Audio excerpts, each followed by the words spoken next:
तो दोस्तों आज हम एक्सप्लेन करने वाले हैं भोला मूवी को। तो वीडियो को शुरू करते हैं और अगर वीडियो अच्छा लगे तो वीडियो को लाइक जरूर कीजिएगा और इसी तरह के वीडियोस पाने के लिए आप हमारे चैनल को सब्सक्राइब भी कीजिएगा ताकि आपको इसी तरह के लेटेस्ट और फ्रेश कंटेंट मिलते रहे। तो फिल्म की कहानी शुरू होती है धमाकेदार एक्शन से, जहां एसीपी डायना कोकीन से लदे ट्रक का पीछा कर रही है। अपनी जाबाजी का परिचय देते हुए गोली खाने के बावजूद वह 1000 करोड़ का कोकीन जब्त कर लेती है और जो 7 लोग कोकीन से लदे इस ट्रक को लेकर जा रहे थे, डायना उन्हें भी गिरफ्तार कर लेती है। और पुलिस के लिए एक बहुत बड़ा अचीवमेंट था क्योंकि आज से पहले इतना ज्यादा कोकीन किसी ने भी नहीं जब्त किया था। और जब्त किए गए कोकीन को डायना लालगंज पुलिस थाने के खुफिया बंकर में छिपा देती है और उस बंकर के बारे में बहुत ही कम लोगों को मालूम है क्योंकि ये ब्रिटिश का जमाने का जेल है। और जिन 7 लोगों को डायना ने गिरफ्तार किए हैं उन्हें भी वो लालगंज पुलिस थाने में ही बंद करवा देती है। अब अगले सीन में लखनऊ के जेल के सीन दिखाया जाता है जहाँ पर की एक कैदी रिहा हो रहा था और उस कैदी का नाम है भोला।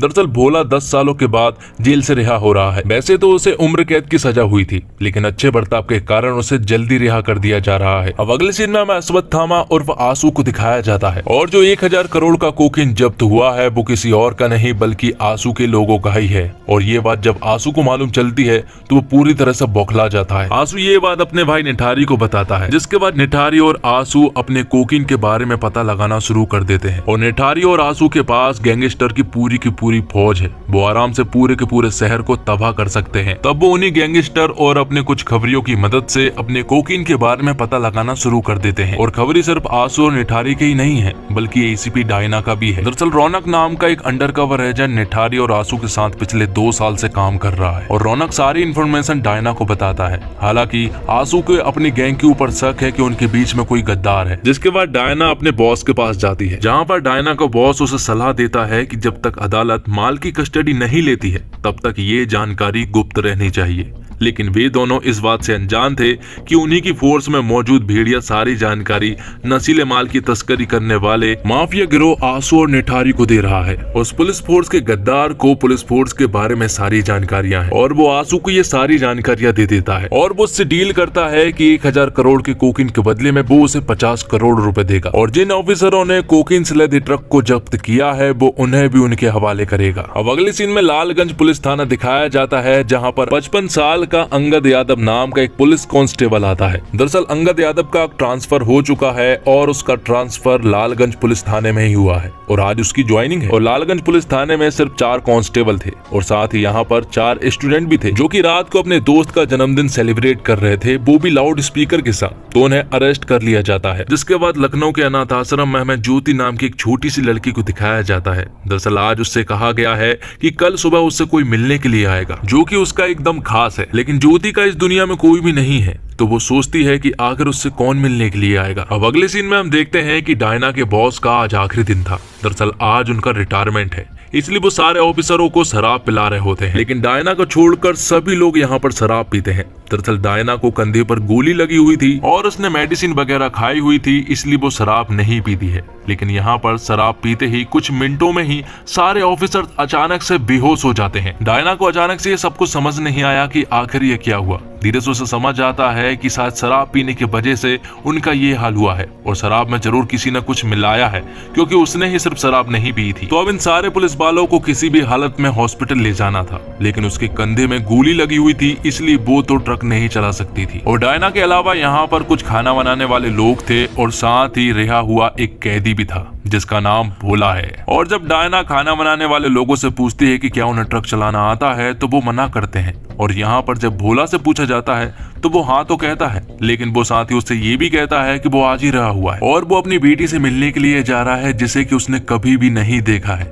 और वो नहीं चाहता कि वो और किसी मुश्किल में पड़े। जिस पर कि डायना उससे कहती है कि तुम्हारी इस छोटी सी मुश्किल की वजह से 40 घर के बच्चे अनाथ हो सकते हैं और इन सारे ऑफिसर्स को 5 घंटे के अंदर हॉस्पिटल नहीं ले जा सके तो ये 40 के 40 ऑफिसर मारे जाएंगे। डायना की ये सारी बातें सुनने के बाद भोला डायना की बात मान जाता है, जिसके बाद सारे 40 ऑफिसरों को ट्रक के अंदर डाल दिया जाता है और खाना बनाने वाला करची नाम का आदमी उनकी मदद भी करता है। साथ ही वो सारे रूट जानता था इसलिए उसे भी वो लोग अपने साथ ले जाने लगते हैं। यहाँ दूसरी तरफ आंसू प्लान बना रहा होता है कि वो 40 ऑफिसरों को किसी भी हालत में मारना है, क्योंकि आंसू की ही ये सारी प्लानिंग थी और उनकी शराब में उसी ने ही नशीले पदार्थ मिलवाए थे, जो कि हमारे देश में पूरी तरह से बैन है। ये बात जब रौनक को मालूम चलती है तो वो तुरंत ही डायना मैडम के पास कॉल लगाता है और ये सारी बातें बताता है। रौनक डायना मैडम को बताता है कि जब आप लोग हॉस्पिटल जाएंगे तो आप हाईवे से नहीं जाइएगा, क्योंकि आंसू आपके ऊपर अटैक करवाने वाला है। लेकिन उसी ट्रक के अंदर 40 ऑफिसरों में एक ऑफिसर ऐसा भी था जिसने की शराब नहीं पी थी,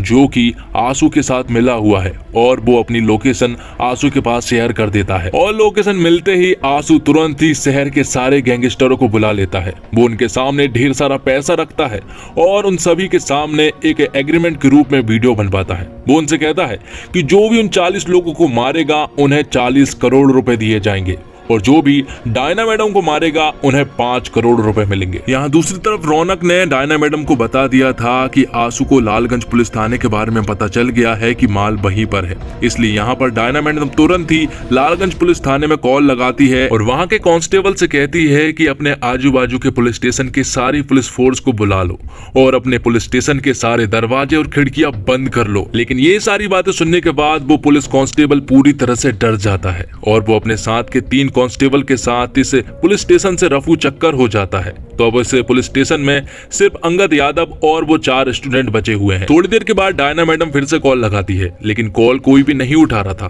थोड़ी देर के बाद अंगद यादव कॉल उठाता है और वो उन्हें बताता है कि इस पुलिस स्टेशन में कोई भी नहीं बचा है मेरे अलावा। और साथ ही अंगद यादव यहाँ पर डायना मैडम को सब कुछ बता देता है कि आज ही उसकी ज्वाइनिंग हो रही है, जिस पर कि डायना मैडम उससे कहती है कि उसकी अभी से ज्वाइनिंग हो चुकी है और वो उस पुलिस स्टेशन का इंचार्ज है।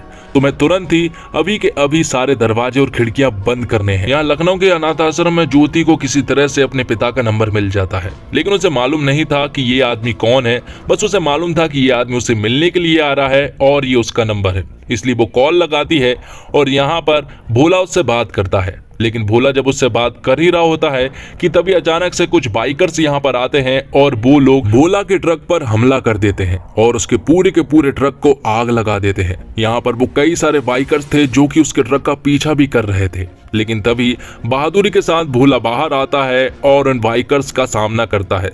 वो एक एक करके उन सारे बाइकर्स को मजा चखाना शुरू करता है और सभी को मार गिराता है, जिसके बाद वो लोग फिर से अपने सफर के लिए आगे बढ़ने लगते हैं। थोड़े आगे बढ़ने के बाद कुछ चैन से बंधे कुछ ट्रैक्टर्स उनके सामने आ जाते हैं और वो भोला के ट्रक को रोक लेते हैं। जैसे उसका ट्रक रुकता है तो भोला के ट्रक के पीछे एक नहीं बल्कि 2 गैंग आमने सामने हो जाती है। दोनों गैंग चाह रही है कि वो 40 लोग हमें मिले और डायना मैडम भी। तब दोनों गैंग समझौता करती है कि वो लोग 20-20 लोगों को मारेंगे और सारा पैसा आपस में बांट लेंगे।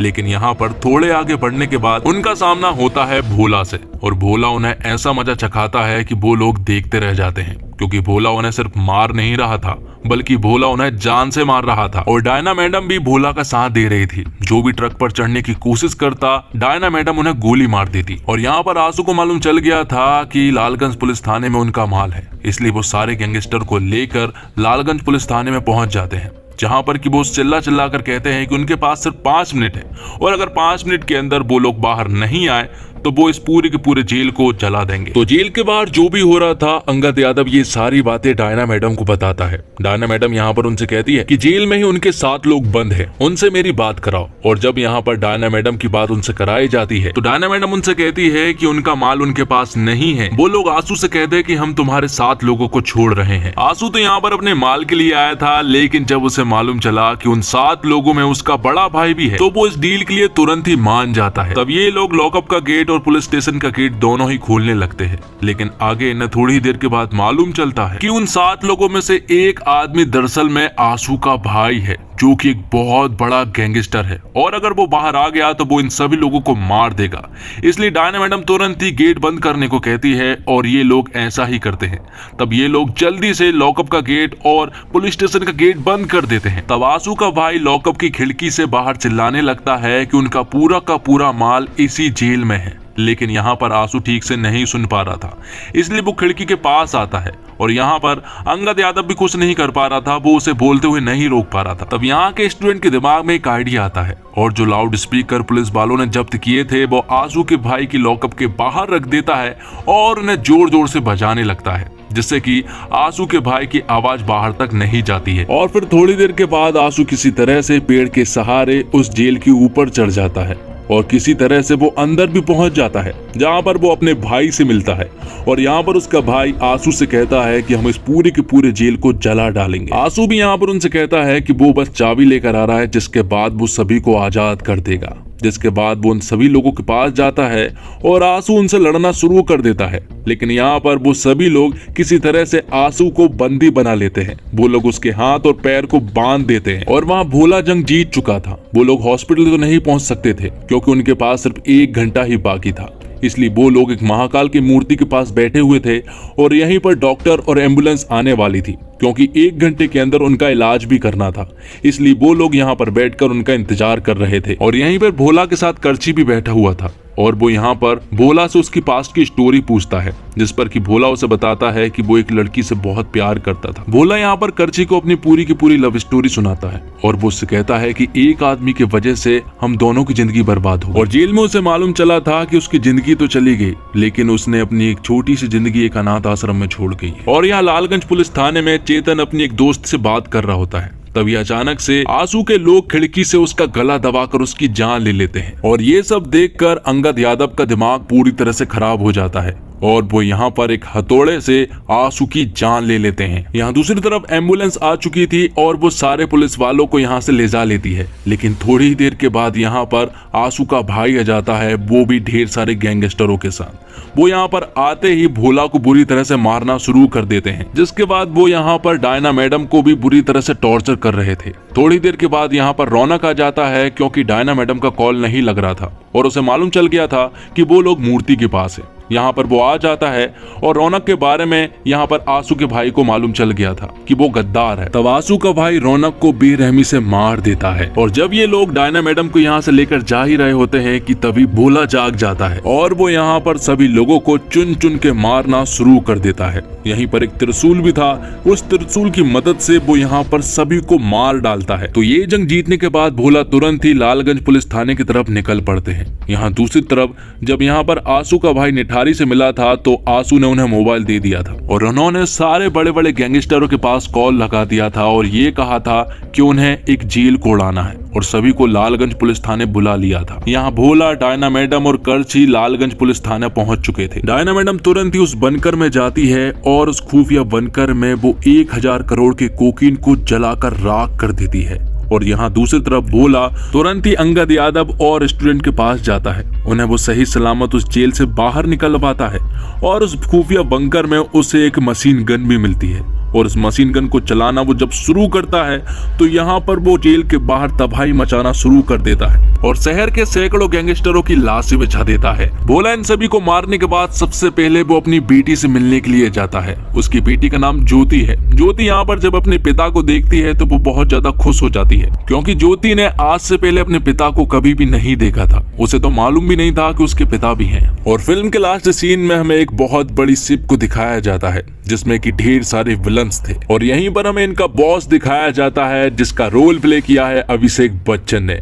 और अभिषेक बच्चन को बताया जाता है कि भोला अभी जिंदा है। तो दोस्तों, फिल्म में भोला पार्ट 2 के आने की तरफ इशारा किया गया है। फिल्म के लास्ट में पब्लिक को इसका क्लू मिलता है जिसे जानने के बाद लोगों में एक्साइटमेंट आ जाती है और इसी के साथ ये एक्सप्लेनेशन यहीं पर खत्म होता है। तो दोस्तों, उम्मीद करता हूँ आपको वीडियो पसंद आई होगी। वीडियो पसंद आई हो तो वीडियो को लाइक जरूर कीजिएगा और इसी तरह की वीडियोस पाने के लिए आप हमारे इस चैनल को सब्सक्राइब भी कीजिएगा ताकि आपको इसी तरह के लेटेस्ट और फ्रेश कंटेंट मिलते रहे। धन्यवाद। जय हिंद, जय भारत, जय श्री राम।